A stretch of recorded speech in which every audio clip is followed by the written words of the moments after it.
दोस्तों, एक बड़ी खबर आपको बताने जा रहा हूं। उत्तर प्रदेश शिक्षक पात्रता परीक्षा यानी कि यूपी टीईटी अब 26 दिसंबर को दोबारा कराने की तैयारी है।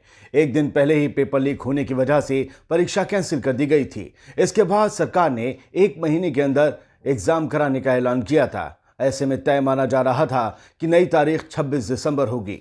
हालांकि आधिकारिक तौर पर अभी सरकार ने तारीख का ऐलान नहीं किया है। इस परीक्षा में 21,65,000 अभ्यर्थियों ने आवेदन किया था। कल यानी 28 नवंबर को परीक्षा थी, लेकिन परीक्षा शुरू होने से पहले ही पर्चा लीक होने की वजह से पेपर कैंसिल हो गया। इसके बाद योगी सरकार की चौतरफा भद पिट गई, जिसके बाद सरकार को आनन फानन में चुनाव के मद्देनजर दोबारा एग्जाम कराने का फैसला लेना पड़ा, क्योंकि युवा सरकार से बेहद गुस्सा हो गए थे। दोस्तों, इस मामले को लेकर बीजेपी के पीलीभीत से सांसद वरुण गांधी ने एक बार फिर से योगी सरकार पर निशाना साधा है।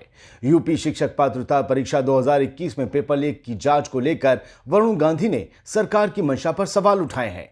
वरुण गांधी ने कहा है कि छोटी मछलियों पर कार्रवाई से काम नहीं चलेगा। वरुण गांधी ने ट्वीट कर कहा कि यूपी टीईटी परीक्षा पेपर लीक होना लाखों युवाओं के भविष्य से खिलवाड़ है। इस दलदल की छोटी मछलियों पर कार्रवाई से काम नहीं चलेगा। उनके राजनीतिक संरक्षक शिक्षा माफियाओं पर कठोर कार्रवाई करे सरकार।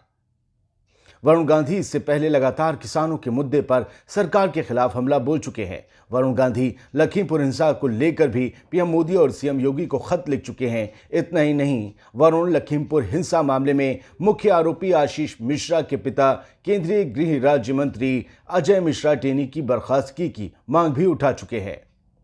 दोस्तों, इस भ्रष्टाचार के खेल पर निडर पत्रकार रवीश कुमार ने भी एक लंबी पोस्ट लिखी है। वो लिखते हैं, मेरी दिलचस्पी बस इतनी है कि इन युवाओं को एक ऐसी परीक्षा व्यवस्था मिले जो हर तरह से संदेह से ऊपर हो। अब युवाओं को इसकी जगह झूठ और धार्मिक उन्माद से भरा राजनीतिक भाषण चाहिए तो ये उनकी मर्जी है। अगर उन्हें लगता है कि तीर्थ यात्रा और धार्मिक कार्यक्रमों में शामिल होकर नंबर बढ़ाना सरकार का काम है तो ये युवाओं की मर्जी है। फिर उन्हें ऐसी ही परीक्षा व्यवस्था मिलेगी।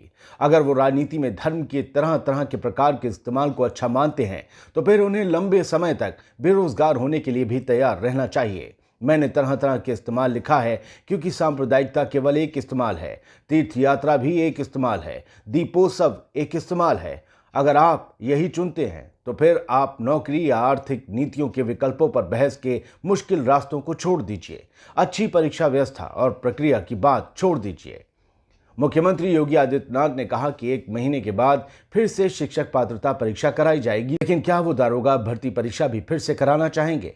बेशक हम कई जिलों से सॉल्वर गिरोह के पकड़े जाने की खबरें देख रहे हैं, लेकिन क्या यह यकीन से कहा जा सकता है कि दारोगा भर्ती परीक्षा में प्रश्न पत्र लीक नहीं हुआ? जिन केंद्रों पर सॉल्वर गिरोह नहीं पकड़ा गया वहां वाकई चोरी नहीं हुई होगी। दारोगा भर्ती परीक्षा में भी 27 लोग गिरफ्तार हो चुके हैं। इस परीक्षा से जुड़े छात्रों को किस मानसिक तनाव से गुजरना पड़ा होगा, इसका अंदाजा छात्रों को होगा। अब ये पैटर्न हो चुका है। ये पैटर्न सरकार के हित में है। सरकार नौकरियां नहीं देना चाहती है, राजनीतिक दबाव में देने पर मजबूर हुई है, वरना तो भूल गई थी। इसलिए एक रास्ता निकाला गया है, परीक्षा आयोजित करो, उसे विवादित बन जाने दो ताकि परीक्षा होने के नाम पर होती ही रहे।